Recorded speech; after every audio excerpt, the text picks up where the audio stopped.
नमस्कार किसान भाइयों, स्वागत है आपका आपके अपने YouTube चैनल किसानों की पाठशाला में। किसान भाइयों, धान की फसल में इस अवस्था पर हमें जो सबसे ज़्यादा समस्या देखने को मिलती है वो है फसल में लाल और काले दाने की समस्या।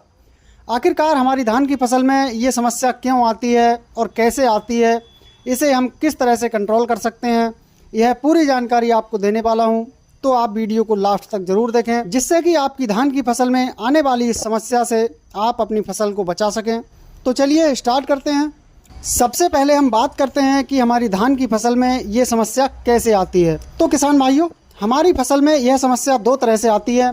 एक तो जब हमारी धान की फसल में दाना भराव के समय पॉलिनेशन सही से नहीं हो पाता है, और दूसरा विभिन्न प्रकार के रस चूसक कीटों के द्वारा बालियों में दानों का रस चूसना।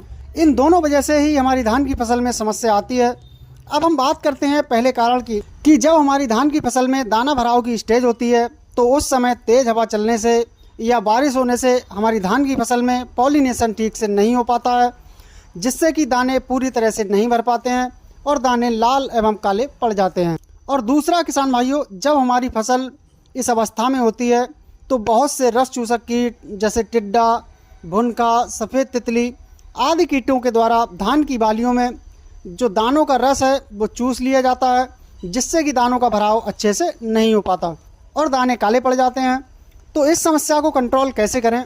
तो किसान भाइयों, जब हमारी फसल दाने भराव की अवस्था में हो तब इन कीटों को कंट्रोल करने के लिए आपको अपनी धान की फसल में एक स्प्रे करना है। स्प्रे के रूप में आपको एक इंसेक्टिसाइड के साथ साथ बोरान और एक फंजीसाइड मिलाना है। इंसेक्टिसाइड के रूप में आप थाइमिथॉक्सम 30% FS को ले सकते हैं। इसकी मात्रा की बात करें किसान भाइयों, तो इसकी 100 ml से 150 ml मात्रा प्रति एकड़ के हिसाब से आपको लेनी है। इसके साथ किसान भाइयों, बोरान की 200 ग्राम मात्रा आपको प्रति एकड़ के हिसाब से लेनी है।